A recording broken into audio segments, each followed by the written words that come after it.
സമത്വ മുന്നേറ്റ യാത്ര ശംഖുമുഖത്ത് ജലസമാധിയാകുമെന്ന് പ്രതിപക്ഷ നേതാവ് വി.എസ്. അച്യുതാനന്ദൻ. ജാഥ ആറ്റിങ്ങലിലെത്തുമ്പോൾ വെള്ളാപ്പള്ളിയുടെ വേഷം കാക്കി നിക്കറും വെള്ളയുടുപ്പുമാക്കുമെന്നും വി.എസ്. പരിഹസിച്ചു. എന്നാൽ വിമർശകർക്ക് കാലുപൊള്ളിയ കുരങ്ങന്റെ അവസ്ഥയാണെന്ന് വെള്ളാപ്പള്ളി നടേശൻ തിരിച്ചടിച്ചു.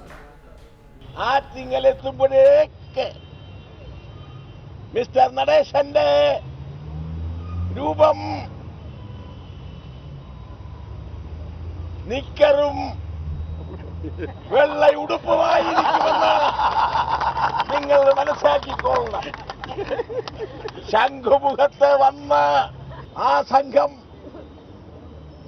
മുന്നേറ്റ സംഘം, നടേശന്റെ സംഘം ശംഖുമുഖത്തുനിന്ന് ജലസമാധിയിലേക്ക് എത്താനാണ് പോകുന്നത്. ഈ സമത്വ മുന്നേറ്റ യാത്ര എന്ന് പറയുമ്പോൾ ഇവർക്ക് എന്താണ് ഈ സാധാരണ ഈ കുരങ്ങന്റെ കാലിൽ പൊള്ളിയാൽ ഓടുന്ന ഓട്ടം പോലെ ഇവരെല്ലാം ഈ ഓട്ടവും ചാട്ടവും ഒക്കെ എന്താണ്?